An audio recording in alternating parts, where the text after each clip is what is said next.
تعداد میں آپ لوگ تشریف لائے ہیں، میں عاجز آدمی آپ سب سے زیادہ گناہگار صرف ایک پیغام دینا چاہتا ہوں۔ اللہ کے سامنے ہم نے کھڑے ہونا ہے، اپنی آخرت کی تیاری کریں۔ میں بھی آج نئے سرے سے اپنی زندگی پر غور کروں گا، آپ بھی نئے سرے سے اپنی زندگی پر غور کریں۔ میں بھی آج اللہ کے حضور صدق کے دل سے معافی مانگوں۔ ہم سب اللہ کے حضور حاضر ہیں، جمعہ پڑھنے آئے ہیں، معافی مانگیں۔ سارے اپنے رب کی بارگاہ میں عرض گزار ہوں کہ ہمارا مالک ہمارے اوپر فضل کرے اور ہمیں ایسی توفیق دے کہ ہم اپنی آخرت کے لیے کوئی ذخیرہ کر سکیں۔ آخرت کی فکر بڑی اہم چیز ہے۔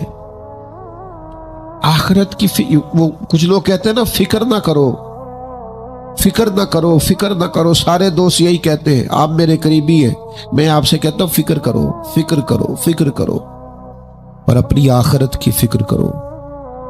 2-2.5 سال ظاہری طور پر عمر کم تھی حضرت صدیق اکبر کی نبی پاک سے، لیکن ایک دن حضرت صدیق اکبر نے عرض کی، یا رسول اللہ صلی اللہ تعالی علیہ وسلم، میں دیکھ رہا ہوں آپ پر تو بڑھاپا آ گیا ہے، بال مبارک سفید ہو رہے ہیں۔ تو حضور فرمانے لگے، سورہ ہود، سورہ واقعہ، سورہ مرسلات، فرمایا اس طرح کی صورتوں نے مجھے بوڑھا کر دیا۔